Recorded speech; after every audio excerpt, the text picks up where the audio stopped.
नवयुवक कौम के जुट जावें सब, मिलकर कौम परस्ती में, जय भीम का नारा लगा करे भारत की बस्ती बस्ती में। यह कविता कवि बिहारी लाल ने लिखी है। जय भीम साथियों, आज का हमारा टॉपिक है जय भीम नारे की शुरुआत कब, क्यों और कैसे हुई। जय भीम नारा अम्बेडकरवादियों द्वारा इस्तेमाल किए जाने वाला एक अभिवादन नारा है, लेकिन बहुत कम लोगों को यह बात पता होगा कि आखिर इस उद्घोष की शुरुआत कैसे हुई। यह नारा खासकर उन लोगों द्वारा इस्तेमाल किया जाता है जिन्होंने बाबा साहब अम्बेडकर से प्रेरणा लेकर अपने धर्म को बदलते हुए बौद्ध धर्म अपनाया। इतना ही नहीं, ऐसे भी बहुत से लोग हैं जो बाबा साहब के विचारों और उनकी प्रतिभा से प्रभावित होकर जय भीम के नारे का संबोधन करते हैं। जय भीम की कहानी यहीं ख़त्म नहीं होती। जय भीम आज काफ़ी पॉपुलर नारा बन चुका है। आपसी अभिवादन के अलावा सामाजिक न्याय से जुड़े मसलों पर जितने आंदोलन होते हैं, आपको उसमें जय भीम का नारा जरूर सुनाई देगा।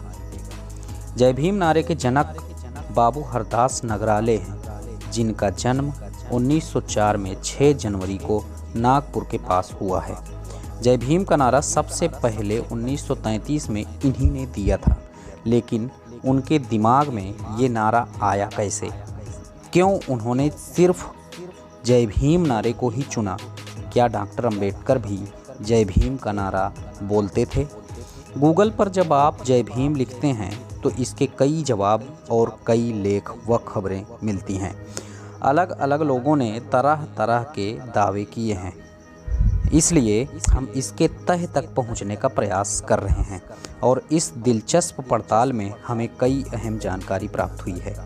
जय भीम शब्द की उत्पत्ति महाराष्ट्र में हुई थी और इस जय भीम शब्द को जन्म देने वाले बाबू हरदास लक्ष्मण नगराले हैं। लेकिन एक ऐसा भी तथ्य हमारे सामने आया है जिसमें यह ज्ञात होता है कि जय भीम नारे की शुरुआत बाबू हरदास से लगभग 100 साल पहले ही हो चुका था। तो आइए जानते हैं, बाबू हरदास वह शख्स हैं जो बाबा साहब के साथ रहे। वो 1921 में हुए सामाजिक आंदोलन में भी बाबा साहब के साथ थे। 1930 में हुए नासिक कालाराम मंदिर सत्याग्रह और 1932 में हुए पूना पैक्ट के दौरान भी बाबू हरदास ने बाबा साहब अम्बेडकर के साथ रहकर एक महत्वपूर्ण भूमिका निभाई थी। लेकिन अब यह सवाल उठता है कि आखिर बाबू हरदास को जय भीम का विचार आया कहाँ से? कैसे उनके दिमाग में यह विचार आया कि ऐसा भी कोई शब्द होना चाहिए जो सभी को समानता का एहसास दिलाए और लोगों को एक साथ एकता में बांधे रखने में मदद करे। उसके बाद उनके मन में विचार आया कि हम लोग भी एक दूसरे से जय भीम का अभिवादन कहेंगे। इस तरह उन्होंने पहला नारा जय भीम, जवाब में बल भीम अभिवादन शुरू हुआ।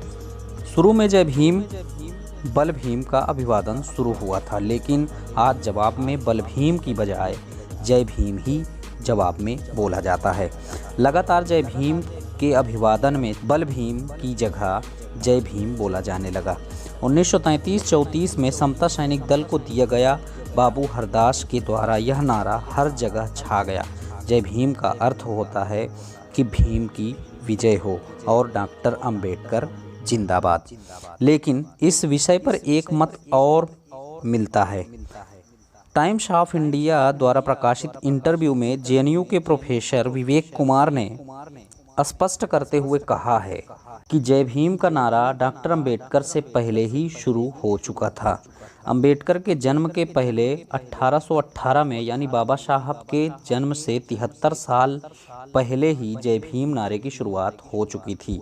उनका यह इंटरव्यू 18 अप्रैल 2016 को प्रकाशित किया गया था। जेएनयू के centre for the study of social system school of social science में बतौर प्रोफेसर विवेक कुमार ने बताया कि जय भीम का नारा पहली बार कोरेगांव युद्ध में 1 जनवरी 1818 को बोला गया था।